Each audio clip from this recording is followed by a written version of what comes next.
بسم اللہ الرحمن الرحیم اقرأ باسم ربک الذی خلق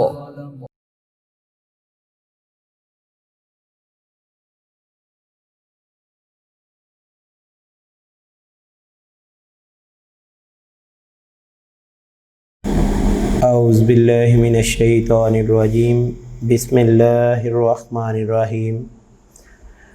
معزز سامعین، طلباء و طالبات، جیسا کہ اسلامیات کے تینوں حصوں کا آغاز ہی میں آپ کو تعارف کروایا جا چکا تھا کہ پہلے حصے میں ہم قرآن مجید کا ترجمہ یعنی 10th کی سورہ احزاب اور سورہ ممتحنہ کا ترجمہ پڑھیں گے، جس طرح آپ نے 9th میں سورہ انفال کا ترجمہ پڑھا۔ دوسرا حصہ جو کہ احادیث پر مشتمل ہے، اور تیسرا حصہ جہاں سے ہم نے ان لیکچرز کا آغاز کیا تھا، موضوعاتی مطالعہ کا حصہ۔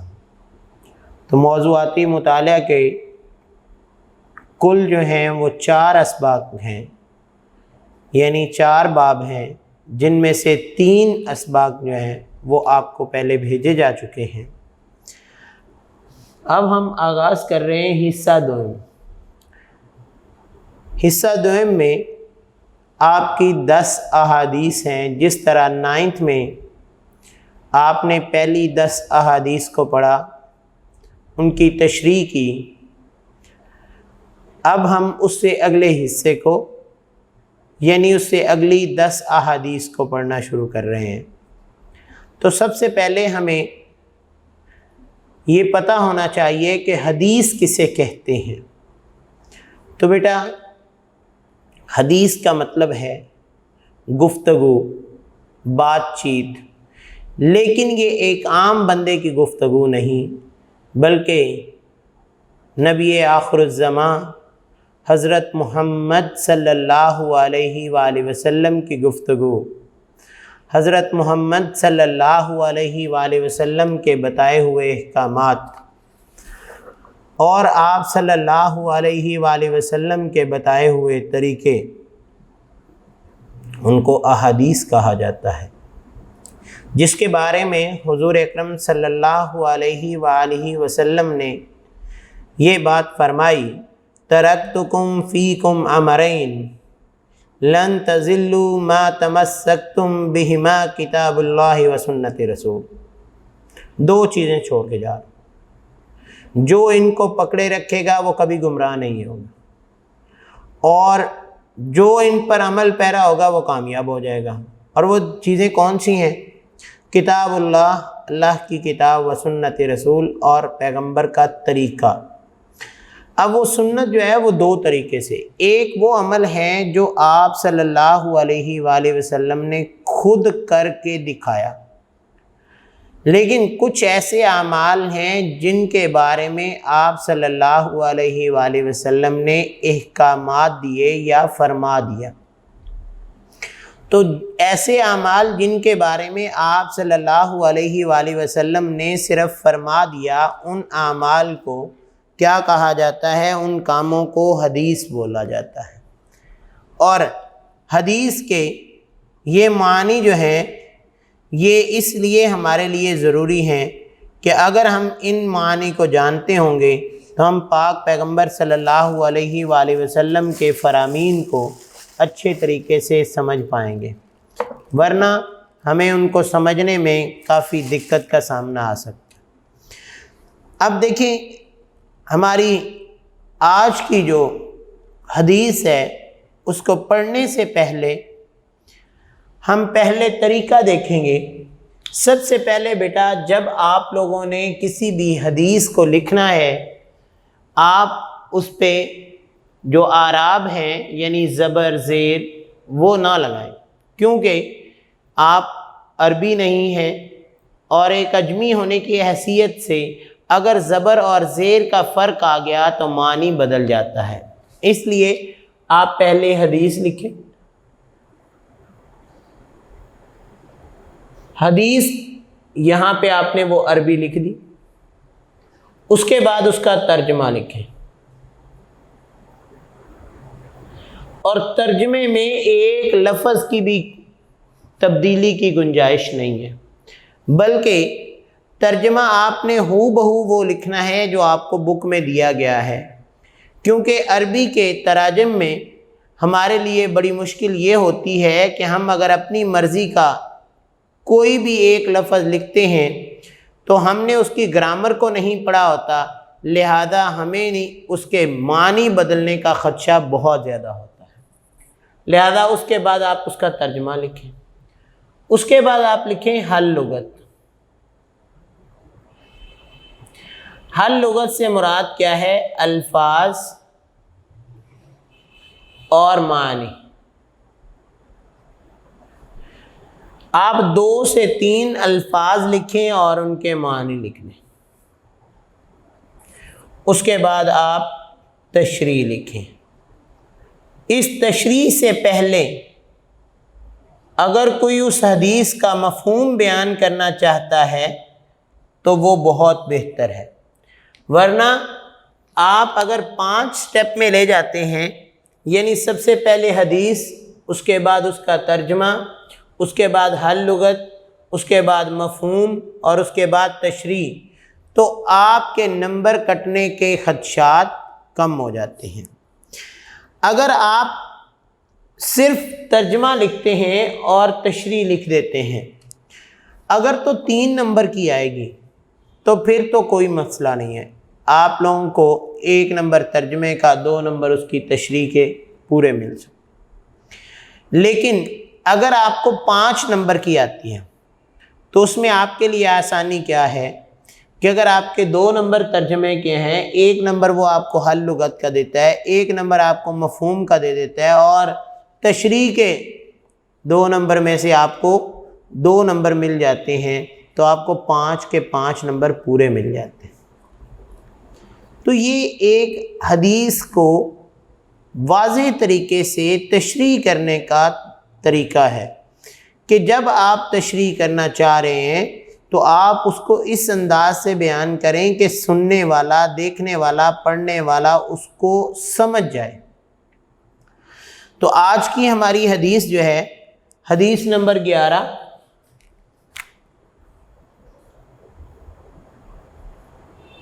کون سی ہے؟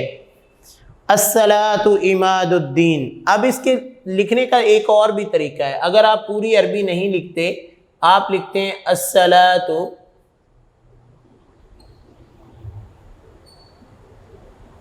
عماد الدین، اور اس کے آگے ڈیش ڈیش لکھنے کے بعد آپ لکھتے ہیں حدم الدین۔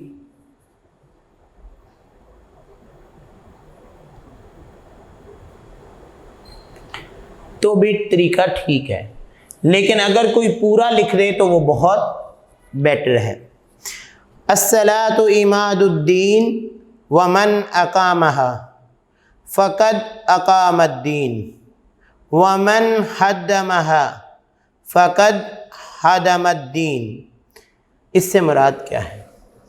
الصلاۃ نماز، عماد الدین، عماد کہتے ہیں ستون کو، پلر جسے ہم کہتے ہیں، نماز دین کا ستون ہے۔ ومن اقامہا، جس نے اسے قائم رکھا، جس نے اس کو قائم کیا۔ اب ایک ہوتا ہے نماز پڑھنا، جبکہ اللہ تعالیٰ نے قرآن مجید میں بھی نماز پڑھنے کے لیے نہیں کہا، بلکہ اللہ تعالیٰ نے کیا کہا؟ وَأَقِيمُوا الصَّلَاةَ، نماز قائم کرو۔ اب پڑھنے سے مراد یہ ہے کہ آپ نے ایک نماز پڑھی، اگلی نماز چھوڑ دی، 4 دن بعد ایک پھر پڑھ لی، آپ کہتے ہیں میں نماز پڑھتا ہوں۔ لیکن ایک شخص دن میں 5 وقت نماز ادا کرتا ہے، اسے کیا کہنا چاہیے اور ریگولرٹی کے ساتھ باقاعدگی کے ساتھ نماز ادا کرتا ہے تو اللہ تعالیٰ کے احکامات کے مطابق اس شخص کو کہنا چاہیے میں نے نماز قائم کی۔ تو نماز قائم کرنا اور نماز پڑھنا دونوں میں فرق ہے۔ لہذا نماز قائم کرنے کے بارے میں اللہ تعالیٰ نے قرآن مجید میں کیا فرمایا؟ وَأَقِيمُوا الصَّلَاةَ، اور نماز قائم کرو، وَآتُوا الزَّكَاةَ، اور زکوٰۃ ادا کرو۔ اب یہاں میں کیا کہا گیا؟ وَمَنْ أَقَامَهَا، جس نے اس کو قائم کیا، فَقَدْ أَقَامَ الدِّينَ، تو اس نے دین کو قائم رکھا۔ وَمَنْ هَدَّمَهَا، ہدمها کا مطلب ہوتا ہے ڈھا دینا، گرا دینا۔ ایک بلڈنگ ہے، اس کو آپ گرا دیتے ہیں، تو اس نے کیا کیا؟ فقد ہدم الدین، تو اس نے دین کو گرا دیا۔ اب اس حدیث مبارکہ میں دین کو ایک عمارت سے تشبیہ دی گئی ہے کہ یہ جو ہے اس کی شکل بیان کر دی گئی کہ جیسے ایک عمارت ہے اس میں پلرز ہوتے ہیں۔ اب ان پلرز میں سے سب سے اہم ایک ایسا پلر ہوتا ہے، اگر اس پلر کو گرا دیں تو پوری عمارت گرنے کا خدشہ ہوتا ہے۔ تو دین جو ہے اس کی عمارت جو ہے وہ کون سے پلر پر ہے؟ نماز پر۔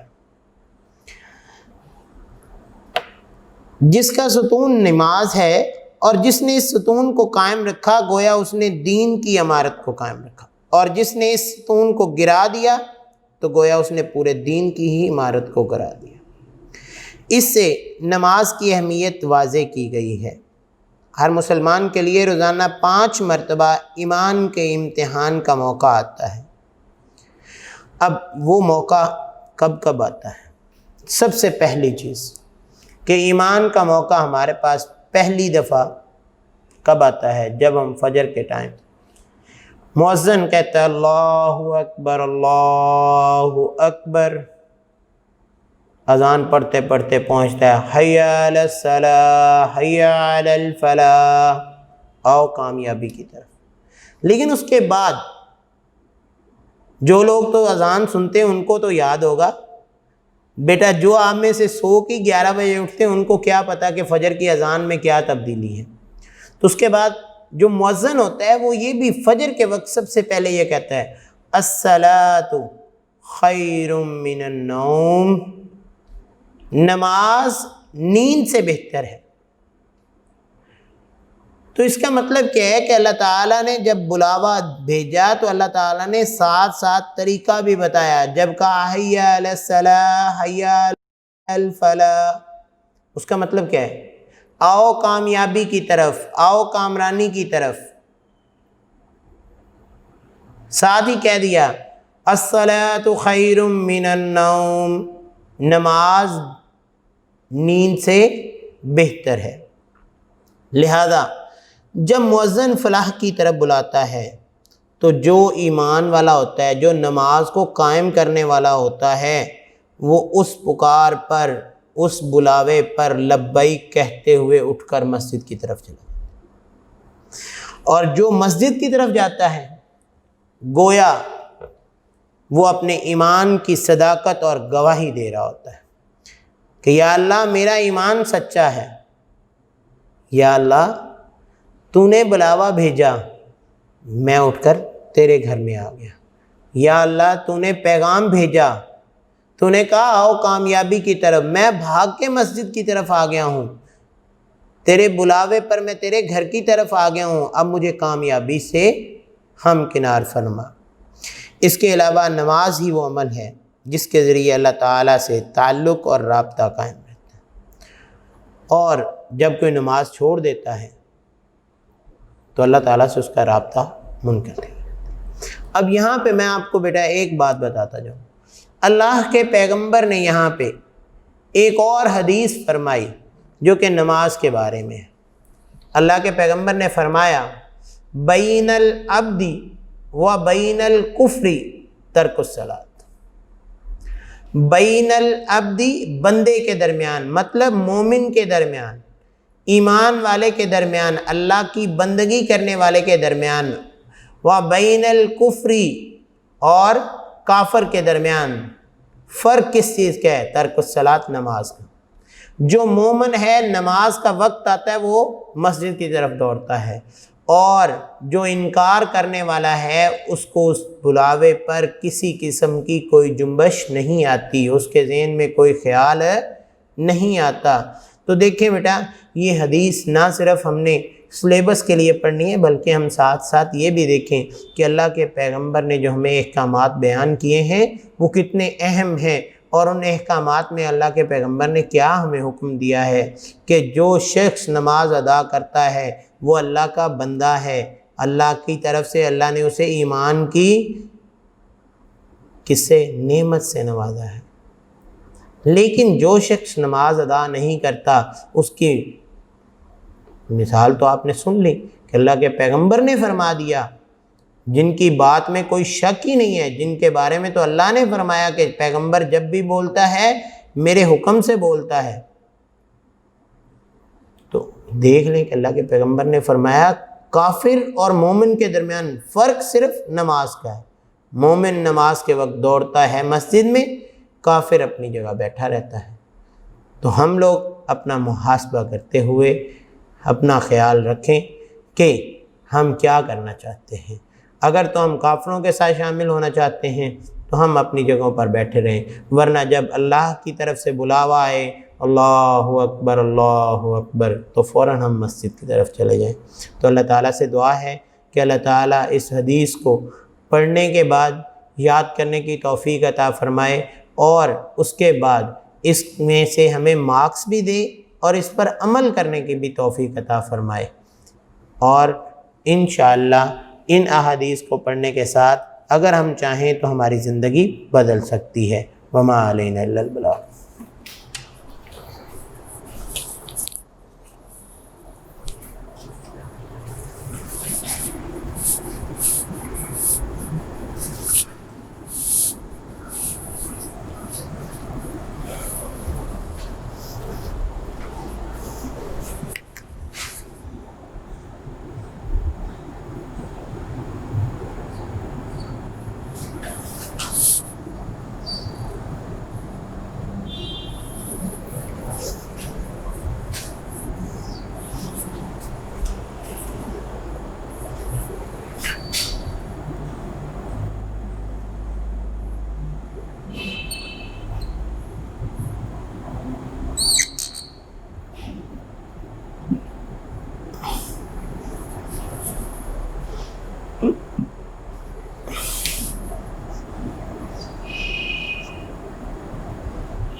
بسم اللہ الرحمن الرحیم۔ ڈے 2 کا ہمارا کام حدیث نمبر 12۔ جیسا کہ ہم نے ذکر کیا تھا کہ حضور اکرم صلی اللہ علیہ وآلہ وسلم کی بات، حضور اکرم صلی اللہ علیہ وآلہ وسلم کی زبان سے نکلے ہوئے الفاظ، ان کی گفتگو کو حدیث کہتے ہیں۔ تو گزشتہ حدیث میں حضور اکرم صلی اللہ علیہ وآلہ وسلم نے نماز کی اہمیت کو واضح کیا، اور جو شخص نماز پڑھتا ہے وہ اللہ کے حکم کے ساتھ مسجد میں جاتا ہے۔ اور اگلی حدیث میں ہی اللہ کے پیغمبر نے مسجد میں جب انسان جاتا ہے وہاں مختلف لوگ ہوتے ہیں، ایک پوری مجلس ہوتی ہے، لوگوں کی ایک اجتماع کی شکل ہوتی ہے، تو اس میں بیٹھنے کا اللہ کے پیغمبر نے طریقہ سکھایا۔ اللہ کے پیغمبر نے کیا فرمایا؟ اذا قلت لصاحبک یوم الجمعۃ انصت والامام یخطب فقد لغوت۔ اذا قلت لصاحبک، اذا جب، قلت کہا، لصاحبک ساتھی سے، یوم الجمعۃ جمعے کے دن، انصتو کیا ہو جاؤ؟ خاموش ہو جاؤ، والامام یخطب جب کہ امام خطبہ دے رہا ہو، فقد لغوت تو تم نے کیا کی؟ فضول بات کی۔ جب تم نے جمعہ کے دن اپنے ساتھی سے یہ اتنا صرف کہہ دیا خاموش ہو جاؤ جب کہ امام خطبہ دے رہا ہو، تو تم نے کیا کیا؟ تم نے فضول بات کی۔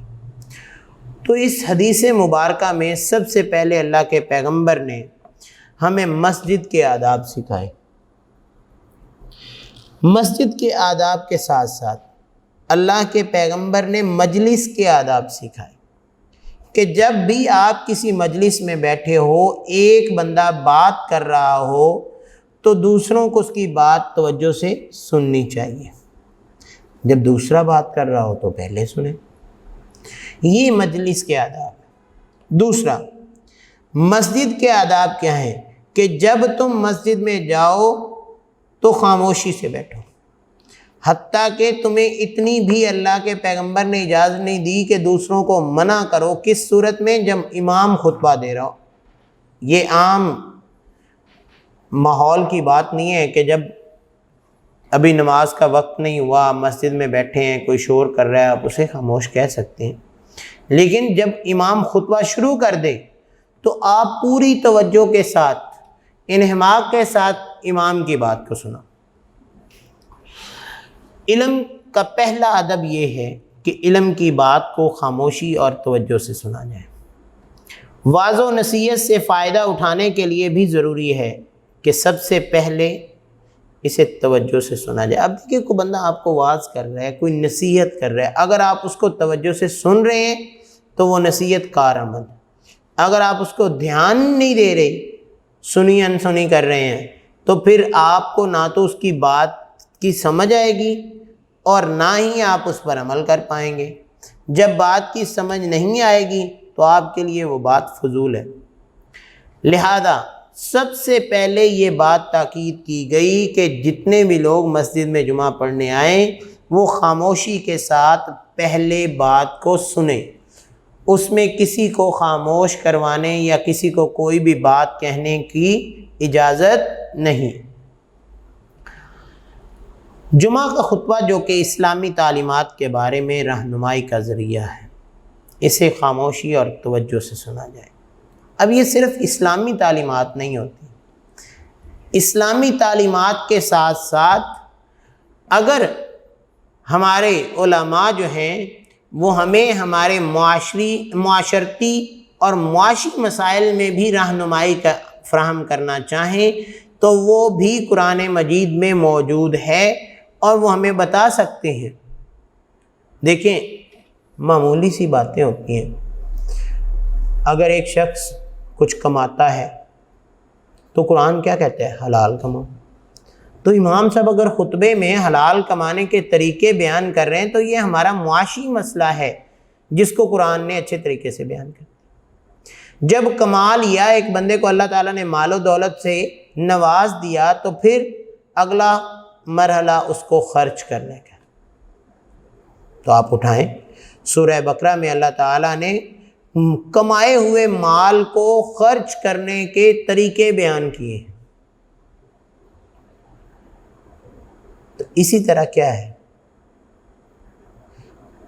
آپ مال کما لیا، اس کے بعد خرچ کر لیا، پھر بھی بچ گیا، تو سورہ ہمزہ اٹھائیں۔ اس میں اللہ تعالیٰ نے جو لوگ مال کو جمع کرتے ہیں، گن گن کر رکھتے ہیں، ان کے بارے میں بھی بتا دیا۔ تو یہ کیا ہے کہ اگر خطبہ جمعہ کو ہم اپنی رہنمائی کے لیے سنیں اور اس میں پوری توجہ لگائیں تو ہماری زندگی کا ہر پہلو ہمیں سنایا جا سکتا ہے اور ہم اس سے رہنمائی حاصل کر سکتے ہیں۔ لہذا اس حدیث میں ایک اور اشارہ ہے کہ جمعہ کے خطبہ کے دوران یہ بھی روا نہیں کہ اس دوران اگر کوئی اور بول رہا ہے تو اسے چپ ہی کروایا جائے۔ آپ نے اسے خاموش کروایا، اسے منع کیا بھئی چپ ہو جاؤ، تو اللہ تعالیٰ نے اپنے پیغمبر کی زبان سے جو الفاظ ادا کروائے وہ کیا تھے کہ تم نے فضول بات کی۔ کسی کو چپ کروانے کی بھی اجازت نہیں دی کیونکہ اس سے بھی لوگوں کی توجہ دوسری طرف منتقل ہو سکتی ہے اور ان کے سننے کا عمل متاثر ہو سکتا ہے۔ کیونکہ ہم لوگ اگر 50 بیٹھے ہیں، امام خطبہ دے رہا ہے، تو درمیان میں سے ایک کوئی بھی بات کرتا ہے، کسی کو منع کرتا ہے یا کوئی کسی کے عمل کو رد کرتا ہے، اس کو نگلیکٹ کرتا ہے، تو باقی لوگ بھی یوں گردن موڑ کے اس کی طرف دیکھیں گے تو ایک وقت سارے لوگوں کا وہ سننے کا تسلسل جو ہے وہ ٹوٹ جائے گا۔ لہذا اللہ کے پیغمبر نے اس حدیث کے ذریعے ہمیں بڑا ہی احسن طریقہ بیان کیا کہ آپ جب ایک مجلس میں بیٹھیں تو علم حاصل کرنے کے لیے جب بھی جائیں تو سب سے پہلا ادب کا قرینہ کیا ہے کہ بات کو خاموشی اور توجہ سے سنا جائے۔ تو آپ بیٹا کلاس میں آتے ہیں، کلاس میں آپ لوگ 30 40 50 لوگ بیٹھے ہیں، استاد آپ کو سکھا رہا ہے، اب علم حاصل کرنے آتے ہیں۔ اگر علم حاصل کرنے آتے ہیں تو علم نے ادب کا پہلا طریقہ یہ بیان کیا ہے کہ بات کرنے والے یا علم دینے والے کی بات کو غور سے سنو اور خاموشی کے ساتھ سنو۔ لیکن اگر آپ ایسا نہیں کرتے تو علم اور ادب جو ہے ان کے درمیان کسی قسم کا تعلق آپ نے نہیں رکھا۔ تو علم کا پہلا ادب آپ پورا کریں گے، اگر آپ غور سے سن رہے ہیں تو پھر کیا ہوگا؟ استاد یا ٹیچر کوئی بھی بات سمجھا رہے ہیں تو آپ اس میں سے جو نہ سمجھ آنے والی بات ہے اس کو اگر سنا ہوگا تو ہاتھ کھڑا کر کے پوچھ سکیں گے کہ سر آپ نے فلاں بات بتائی ہے مجھے سمجھ نہیں آئی۔ تو اس لیے آپ کو توجہ سے سننا چاہیے، جس کے بارے میں اللہ کے پیغمبر نے ہمیں نصیحت فرمائی ہے۔ اور وہ نصیحت کیا ہے کہ آپ مجلس میں بیٹھو، علم حاصل کرنے کے لیے بیٹھو تو خاموشی اختیار کرو اور اپنی توجہ کو معلم کی طرف رکھو، بیان کرنے والے کی طرف رکھو، امام کی طرف رکھو، وہ چاہے ایک استاد کی صورت میں ہو یا مسجد کے امام کی صورت میں ہو، دونوں صورتیں ہی علم حاصل کرنے کا سب سے اہم قرینہ ہے۔ لہذا اس حدیث مبارکہ کے مطابق اللہ تعالیٰ آپ لوگوں کو سیکھنے اور ہمیں آپ لوگوں کو سکھانے کی توفیق عطا فرمائے۔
بسم اللہ الرحمن الرحیم۔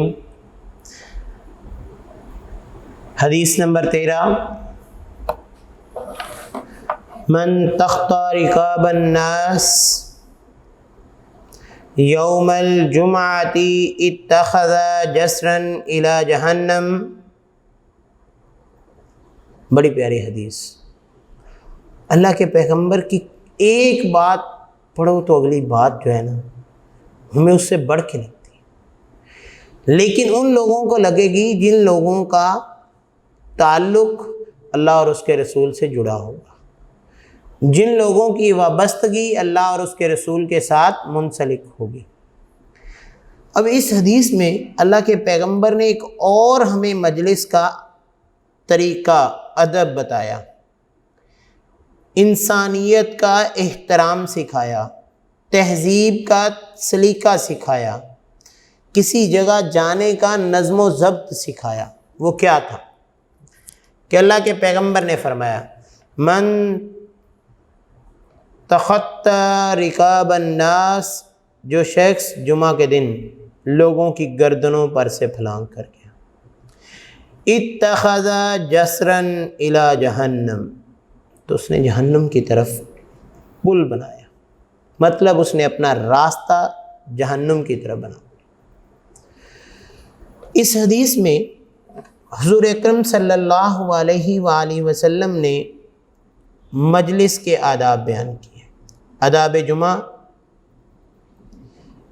آداب مجلس، احترام انسانیت، تہذیب و سلیقہ اور نظم و ضبط کی طرف توجہ دلائیں۔ معاشرت کی مندرجہ بالا تمام خوبیوں کے بارے میں ایک جامع تعلیم دینے کے لیے آداب نماز جمعہ کو موضوع بنایا گیا، کیونکہ جب ایک محفل بیٹھی ہے، لوگ بیٹھے اس مجلس میں بات چیت سن رہے اور کر رہے ہیں، ایک شخص اگر بعد میں آتا ہے تو وہ اگر لوگوں کے اوپر سے پھلانگتا ہوا آگے جائے گا اور آگے جا کے جگہ تلاش کرے گا تو بڑا معیوب سا لگے گا۔ ہم کہیں گے کیا اس کو تہذیب نہیں ہے یا اس کو تمیز نہیں ہے، یہ کیسا انسان ہے، بھی بعد میں آیا، جہاں جگہ ملتی وہاں بیٹھ۔ جبکہ وہ اگر پھلانگ کے آگے جا رہا ہے تو ہو سکتا ہے اس سے کسی کو تکلیف ہو۔ اگر مجلس ایسی ہے کہ جس سے اس کے پھلانگنے کی وجہ سے لوگوں کی توجہ اس کی طرف ہو جائے، جیسا کہ گزشتہ حدیث میں ہم نے بات کی نا کہ ایک شخص دوسرے کو یہی کہتا ہے کہ خاموش ہو جاؤ، تو یہ اس نے فضول بات کی ہے، تو اس کا مقصد کیا ہے کہ لوگوں کی توجہ وہاں سے ہٹے نہ۔ اب ایک شخص جب گردنیں پھلانگ کر اگلی صفوں میں آئے گا تو اس سے کیا ہوگا، جن لوگوں سے وہ آگے پھلانگ کے آ رہا ہے ان کی توجہ ہٹ جائے گی اور وہ امام کی بات کو مکمل طریقے سے سن نہیں پائیں گے، تو جس سے کیا ہوگا، اس کا یہ آنا ایک ایسا کام ہوا جس کو اللہ کے پیغمبر نے اتنا ناپسندیدہ فرمایا جس نے ایسا کیا اس نے جہنم کی طرف پل بنایا، راستہ اپنا اس نے جہنم کی طرف بنایا۔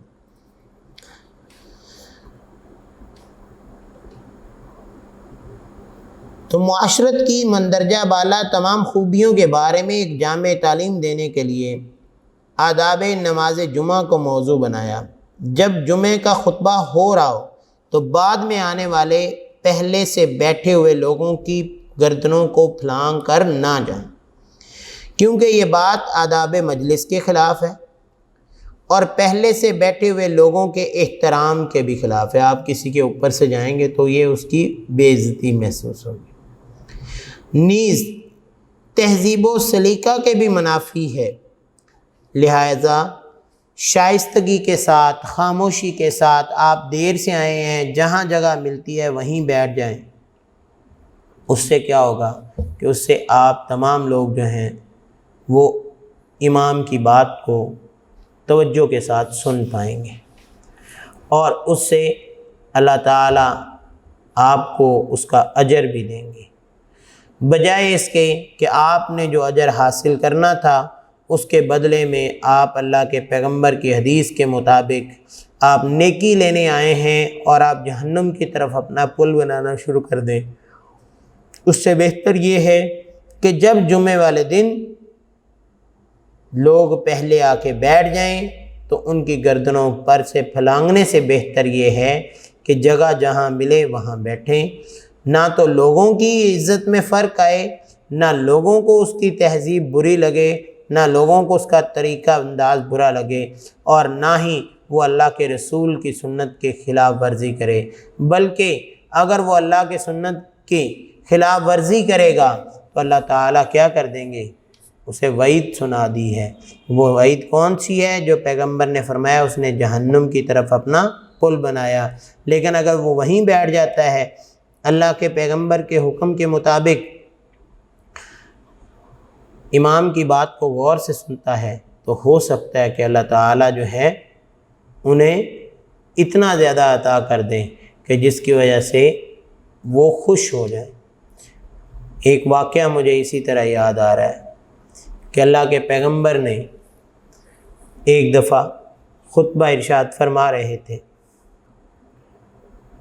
تو صحابہ اکرام ان کی روٹین تھی کہ وہ جوک در جوک وقت سے پہلے آ جاتے، لہذا صحابہ اکرام جمعے میں اپنی رہنمائی کے لیے حضور اکرم صلی اللہ علیہ وآلہ وسلم سے سوال و جواب کر کے اپنی زندگی کو کامیاب اور کامران بناتے۔ تو ایک دن آپ صلی اللہ علیہ وآلہ وسلم خطبہ فرما رہے تھے کہ ایک صحابی باہر سے مسجد میں داخل ہوئے اور سامنے بالکل امام کے جہاں پہ صفوں کی جگہ حدود شروع ہوتی ہے اس سے پیچھے ہم لوگ جوتے اتارتے ہیں، ابھی وہ وہاں پہ پہنچے کہ ایک صحابی کھڑے ہو کر اللہ کے پیغمبر سے کوئی بات کر رہے تھے، تو آپ نے کہا بیٹھ جاؤ۔ تو اس صحابی نے اللہ کے پیغمبر کی آواز سنی، انہوں نے نہیں سنا کہ کس بندے کو کہا ہے، بلکہ انہوں نے اللہ کے پیغمبر کے الفاظ سنتے ہی وہیں پہ ہی بیٹھ گئے۔ تو جب وہیں پہ بیٹھے تو آپ صلی اللہ علیہ وآلہ وسلم کی نظر پڑی تو آپ نے فرمایا وہاں پہ نہیں، آپ آگے آ کے بیٹھیں، میں اس کو منع کر رہا تھا۔ تو اس کا مطلب کیا ہے کہ صحابہ تو جیسے ہی اللہ کے پیغمبر کی زبان سے کوئی الفاظ ادا ہوتے فوراً اس کو پورا کرتے تھے۔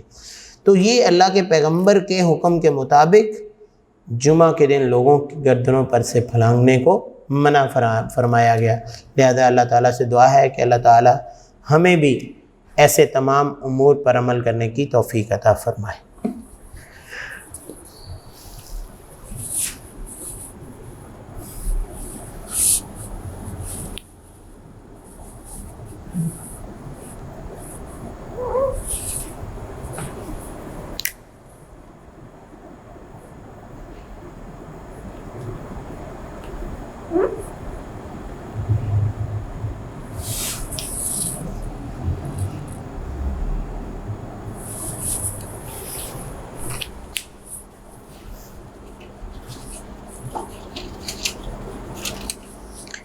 بسم اللہ الرحمن الرحیم۔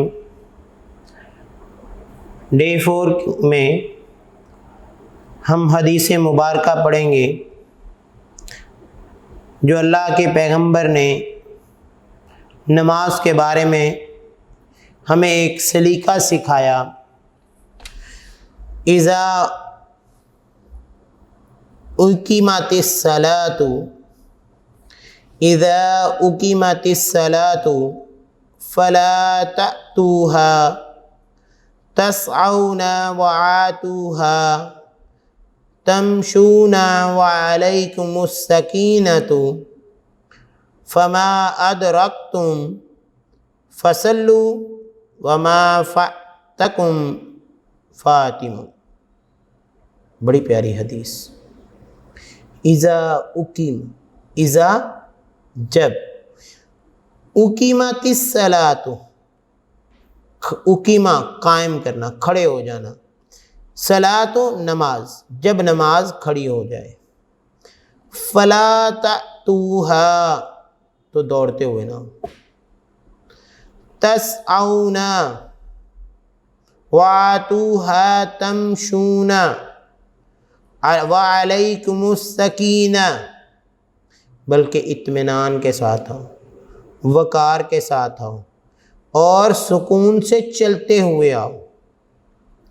فما ادرکتم فصلوا، جو نماز تم پا لو اسے ادا کر دو، فاتموا اور جو رہ جائے اسے پورا کر لو۔ دیکھیں اس حدیث میں حضور اکرم صلی اللہ علیہ وآلہ وسلم نے بہت اعلیٰ پیغام ہمیں دیا کہ ہم، کیونکہ اللہ کے پیغمبر کو ہماری امت کا پتہ تھا کہ میری آنے والی امت جو ہے وہ کس انداز سے نمازوں کی پابندی کرے گی، کس انداز سے وہ عین وقت پر مسجد جائے گی، جبکہ صحابہ اکرام تو جیسے ہی اذان ہوتی تو مسجد کی طرف لپکتے، لیکن اللہ کے پیغمبر جب ایک صحابی یا کسی ایک آدھے سے ایسی غلطی ہو جاتی تو فوراً اس کے بارے میں اپنا فرمان جاری کر دیں. تو اللہ کے پیغمبر نے کیا فرمایا؟ جب نماز کھڑی ہو جائے تو اس کے لیے دوڑتے ہوئے نہیں آنا. فلا تاتوها تسعون، دوڑتے ہوئے بھاگتے ہوئے نہیں آنا. ادھر سے قاری صاحب نے مائک میں یا سپیکر میں جو ہے وہ تکبیر پڑھی ہے مؤذن نے، اور فوراً اس کے بعد قاری صاحب نے جو ہے وہ تکبیر اولیٰ کہی ہے، اللہ اکبر. آپ کے گھر میں آواز پہنچی، آپ وہاں سے بھاگتے ہوئے آ رہے ہیں، جس سے اللہ کے پیغمبر نے منع فرمایا. اللہ کے پیغمبر نے کیا فرمایا؟ کہ دوڑتے ہوئے نہ آؤ، بلکہ اطمینان اور شائستگی کے ساتھ آؤ، پورے وقار کے ساتھ، جیسے عام روٹین میں چلتے ہو ویسے چلتے ہوئے آؤ. جو نماز تم پا لو وہ ادا کر دو، اور جو رہ جائے اسے بعد میں پورا کر دو.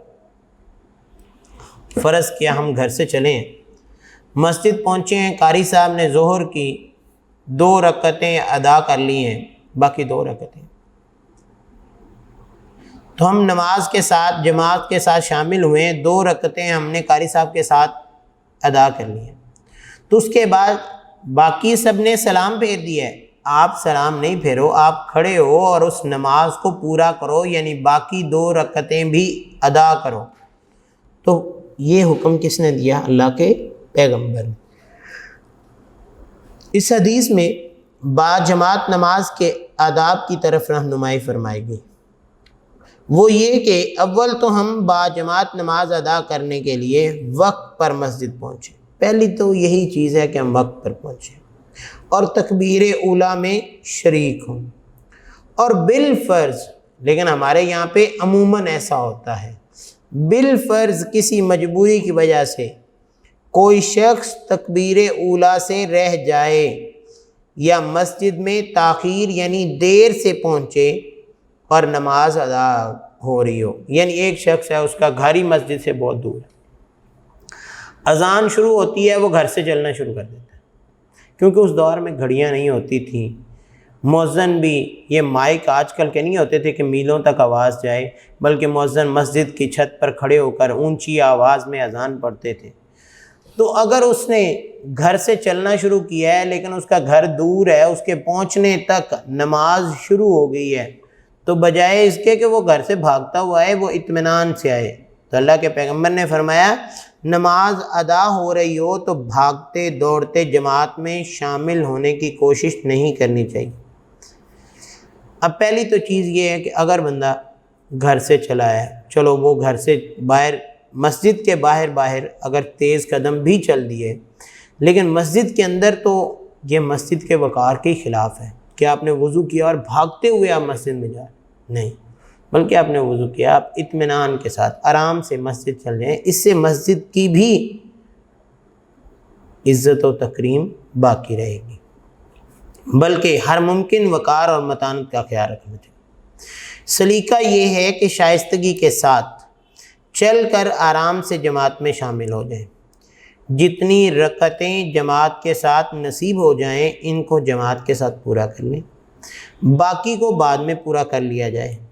لیکن بھاگتے دوڑتے اس لیے جانا کہ جلدی سے جماعت میں شریک ہو جائیں گے اور کوئی رکعت چھوٹ نہ جائے، یہ ایک ناشائستہ عمل ہے، یعنی جو اللہ اور اس کے رسول کو پسند نہیں ہے. اللہ تعالیٰ کو ناپسند اور خانہ خدا کے آداب اور انسانی وقار کے خلاف ہے. یعنی آپ کیسے عجیب سے لگیں گے مسجد میں دوڑتے ہوئے. دوسرا، مسجد کی اہمیت آپ کے سامنے کیا رہے گی اگر آپ مسجد میں بھاگ رہے ہیں تو اس سے بہتر یہ ہے کہ سب سے بہتر تو یہ ہے وقت پر پہنچیں. لیکن اگر آپ دیر سے آ بھی گئے ہیں، آپ آرام سے وضو کریں، وضو کر کے آرام سے اطمینان سے چلتے ہوئے آپ جماعت کے ساتھ شامل ہوں. جتنی مل جائے جماعت کے ساتھ ادا کریں، جو رہ جائے اسے بعد میں پورا کریں. اللہ تعالیٰ پھر بھی آپ کو ثواب جماعت کا عطا کر دیں گے. تو یہ کیا ہے؟ یہ اللہ کے پیغمبر کا وہ طریقہ جسے اللہ کے پیغمبر نے ہمیں سکھانے کے لیے اپنی پوری حدیث بیان کی کہ ایمان والو، تم ایمان کی اس لذت کو پانے کے لیے جو سمجھتے ہو کہ ہمارے دل میں ایمان کی بڑی لذت ہے، ہم بھاگ بھاگ کے نماز کے لیے جا رہے ہیں، بھئی اس کو سکون کے ساتھ، اطمینان کے ساتھ پورا کرو، اللہ تعالیٰ تم پر رحم کرے گا۔ تو یہ اللہ کے پیغمبر نے ہمیں مسجد کے آداب اور انسانیت کے آداب اور اللہ تعالیٰ کا ناپسندیدہ عمل جو ہے اس سے آگاہ فرمایا ہے کہ مسجد کے آداب یہ ہیں، ایک انسان کے آداب یہ ہیں، اس کے جو تصورات ہیں وہ اور ہیں، جبکہ اللہ نے ان کو کیسے حکم دیا اور اللہ کے پیغمبر نے انہیں کیسے بیان کیا ہے۔ لہذا ہمیں بھی چاہیے کہ اگر جماعت کھڑی ہو جائے، ہم بجائے اس کے کہ دوڑنے کے، ہم اطمینان کے ساتھ جائیں اور جا کر جماعت میں شامل ہوں۔ اللہ تعالیٰ توفیق عطا فرمائے۔ وما علینا البلاغ۔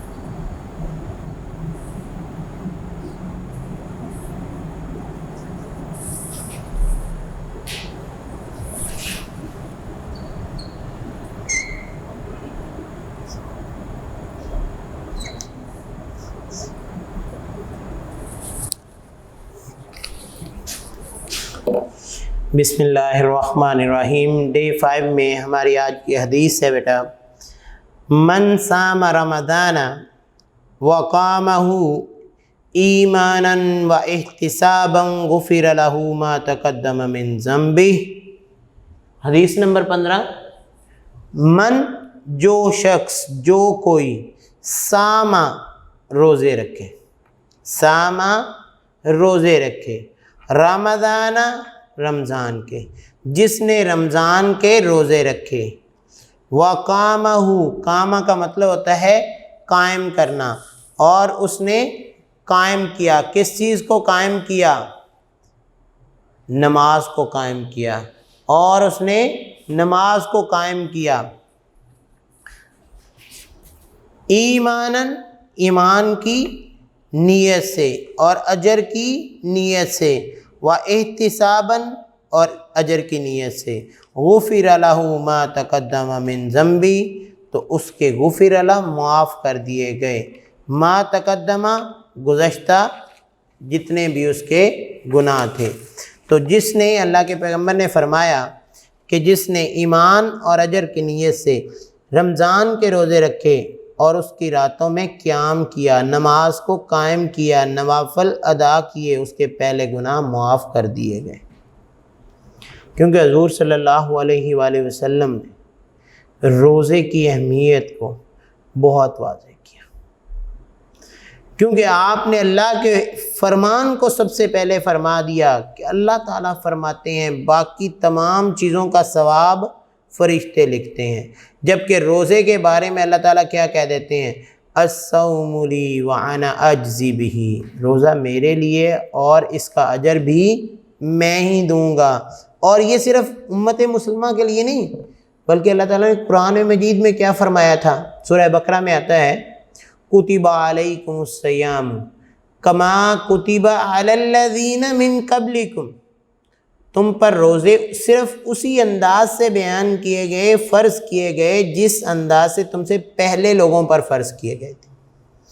تو یہ کیا ہے کہ جس نے ایمان اور اجر کی نیت، یعنی یہ نہیں دکھانے کے لیے، اب روزہ تو ویسے بھی عبادت ہی ایسی ہے، نماز پڑھتے ہوئے لوگ دیکھ سکتے ہیں، حج کرتے ہوئے لوگوں کے ساتھ حج کیا جاتا ہے، لوگ دیکھ سکتے ہیں، زکوٰۃ دیتے ہوئے لوگ دیکھ سکتے ہیں۔ روزہ جس نے رکھا ہے، جب تک وہ خود نہیں بتائے گا کسی کو علم ہی نہیں ہوگا۔ ہاں، وہ کہیں مہمان جاتا ہے، وہ اس کو کچھ پیش کرتے ہیں تو تب اسے بتانا پڑ سکتا ہے کہ معذرت کے ساتھ میں روزے دار ہوں، ورنہ روزہ دار جب روزہ رکھ لیتا ہے تو اس کے اندر بہت سی چیزیں پیدا ہو جاتی ہیں۔ سب سے پہلے وہ اپنے آپ کو برائیوں سے کنٹرول کر لیتا ہے۔ دوسری چیز، اللہ تعالیٰ اس کے دل میں صبر پیدا کر دیتے ہیں کہ وہ روزہ رکھ کر ان حلال چیزوں کو بھی اپنے اوپر حرام سمجھتا ہے جو عام روٹین میں اللہ تعالیٰ نے اس پر حلال کی ہیں، بھی اس پہ حلال ہے وہ پھل کھائے، اس پہ حلال ہے وہ کھانا کھائے، اس پہ حلال ہے گوشت کھائے، اس پہ حلال جو جتنی بھی حلال چیزیں ہیں، روزہ رکھ کر وہ ان کو بھی کیا سمجھتا ہے، ان کے بھی قریب نہیں جانا۔ تو پھر جو شخص روزہ رکھ کر حلال چیزوں کو چھوڑ سکتا ہے وہ حرام سے بھی تو دور جا سکتا ہے۔ لہذا اللہ کے پیغمبر نے فرمایا کہ اللہ تعالیٰ کے پسندیدہ اعمال میں سے ایک عمل کون سا ہے؟ روزہ۔ اور جس نے ایمان اور اجر کی نیت سے یہ روزے رکھے اور اس کی راتوں میں نوافل ادا کیے، اللہ تعالیٰ نے اس کی پچھلی زندگی کے سارے اعمال معاف کر دیے گئے۔ تشریح یہ ہے کہ روزہ دین اسلام کا ایک اہم رکن ہے، اور اس مہینے میں انسان کے اندر دینی مزاج، صبر و تقوی پیدا کرنے کے لیے مخصوص دینی فضا پیدا ہو جاتی ہے۔ کیسی فضا پیدا ہو جاتی ہے؟ جس کے بارے میں حضور اکرم صلی اللہ علیہ وآلہ وسلم کے ایک اور فرمان میں آپ کو سناتا جاؤں۔ اذا دخل رمضان فتحت ابواب الجنت، کیا ہو جاتا ہے؟ جنت کے دروازے کھول دیے جاتے ہیں۔ وغلقت ابواب جہنم، اور جہنم کے دروازے بند کر دیے جاتے ہیں۔ وسلسلت الشیاطین، اور کیا کیا جاتا ہے؟ شیطانوں کو جکڑ دیا جاتا ہے۔ جب شیطان بند ہو گئے تو انسان کی شیطانگیاں ختم۔ یعنی جنت کے دروازے کھول دیے جاتے، جہنم کے دروازے بند کر دیے جاتے، اور شیطانوں کو اللہ تعالیٰ باندھ دیتے ہیں۔ تو پھر کیا ہوگا؟ پھر نیکی کی فضا پیدا ہوگی۔ جو ہمارے ذہنوں میں وسوسے پیدا ہونے وہ بھی اللہ تعالیٰ ختم کر دے گا، جو ہم نے برائی کی طرف جانا ہے وہ بھی اللہ تعالیٰ نے خود ہی روک دیا۔ لہذا اس لیے اس مہینے کو نیکیوں کی فصل بہار کہتے ہیں۔ جیسے ہمارے پاس موسم آتے ہیں نا، تو موسم بہار جو ہوتا ہے اس میں ہم پودوں کو دیکھتے ہیں، پھولوں کو دیکھتے ہیں، وہ بڑے خوشنما ہوتے ہیں۔ اس طرح اللہ تعالیٰ نے مومنین کے لیے نیکیوں کی ایک فصل بہار رکھی ہے، جس میں مومنین جی بھر کر نیکیاں کرتے ہیں، کیونکہ شیطان روکنے والا نہیں، کوئی پھسلانے والا نہیں ہے۔ تو رمضان کے پورے مہینے کے روزے فرض کیے گئے۔ اب جو کوئی ایمان والا ان روزوں کو رکھتا ہے، اللہ تعالیٰ اس کا اجر کتنا بیان کرتے ہیں کہ اللہ تعالیٰ نے کہا کہ اس کے سارے پچھلے گناہ معاف کر دیے گئے۔ اور یہ ایسا ہے کہ جس کے بارے میں حضور اکرم صلی اللہ علیہ وآلہ وسلم نے فرمایا کہ روزے دار کے لیے اللہ تعالیٰ نے بہت بڑا انعام رکھا ہے۔ وہ کون سا انعام ہے؟ کہ جب روزے دار روزہ رکھتا ہے اور عصر کے وقت اس کے منہ سے ایک سمیل آتی ہے، بدبو سی آتی ہے، تو وہ بدبو ہمیں بدبو لگ رہی ہوتی ہے، لیکن اللہ تعالیٰ کو مشک سے زیادہ، یعنی دنیا کا سب سے خوبصورت جو اعلیٰ خوشبو ہے وہ مشک ہوتی ہے، اور مشک سے بھی زیادہ اللہ تعالیٰ کو وہ ایک مومن کے منہ کی، جسے ہم سمیل کہتے ہیں، وہ خوشبو لگ رہی ہوتی ہے۔ تو دیکھیں، یہ ایک روزہ رکھنے والے شخص کے بارے میں اللہ کے پیغمبر نے فرما دیا کہ ایمان، سب سے پہلے ہمارا ایمان ہونا چاہیے، ہمیں عقیدہ ہونا چاہیے، یقین ہونا چاہیے۔ غیر مسلم بھی رکھتے ہوں گے روزے، عیسائی بھی تو رکھتے ہیں، لیکن پہلی بات ایمان، ہم نے اللہ اور اس کے رسول پر ایمان لائے۔ اس کے بعد رمضان کا مہینہ آیا تو روزے رکھے، اور روزہ دن کو روزہ رکھا، رات کو قیام کیا، رات کو اللہ کے سامنے کھڑے ہو کر قرآن مجید سنا، نوافل ادا کیے، تراویح ادا کی، تو اللہ تعالیٰ نے کیا فرمایا؟ اس کے پچھلے گناہ معاف۔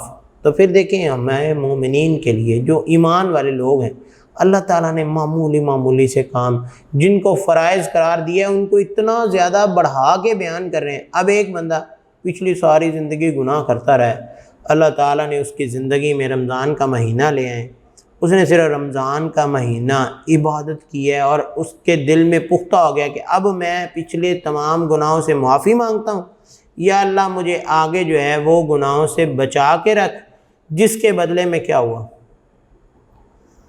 اگر فرض کیا وہ شخص اللہ کے پیغمبر کی حدیث کے مطابق جو ہے ہم کہتے ہیں کہ وہ معاف کر دیا گیا اور عید کے 2 دن بعد وہ اللہ کو پیارا ہو گیا، تو بھئی اس کے پچھلے جب سارے گناہ معاف ہو گئے، اس نے آگے کوئی گناہ نہیں کیا تو سیدھا جنت۔ تو لہذا رمضان کا مہینہ مومنوں کے لیے بڑی ہی نعمت کا مہینہ ہے، اور اس کے اجر کے بارے میں تو اللہ نے بتایا ہی نہیں کہ وہ کتنا دے گا، یعنی عام اعمال جو ہیں 10 گنا، 70 گنا، 700 گنا یہ اللہ نے بیان کیا، لیکن اجر روزے کے بارے میں نہیں۔ اللہ نے کہا روزہ میرے لیے ہے تو میں ہی اس کا اجر دوں گا۔ اب اللہ کی مرضی ہے وہ اپنی رحمت سے اود پہاڑ سے بھی زیادہ دے دے۔ اللہ کی مرضی ہے کہ ہمارے رکھے ہوئے روزوں کو ہی اللہ تعالیٰ اتنا سنبھال کے رکھے کہ جب قیامت کے دن ہمارے گناہوں کا پلڑا بھاری ہونے لگے، ادھر اللہ تعالیٰ ایک روزہ رکھ دے اور اس روزے کا اجر اتنا بھاری ہو تو گناہوں کا پلڑا اوپر چلا جائے اور ہمیں اللہ تعالیٰ جنت عطا کر دے۔ تو یہ اللہ تعالیٰ سے دعا ہے کہ اللہ تعالیٰ اپنے پیغمبر کی احادیث کو سمجھنے اور ان پر عمل پیرا ہونے کی توفیق عطا فرمائے۔ وما علینا الا البلاغ المبین۔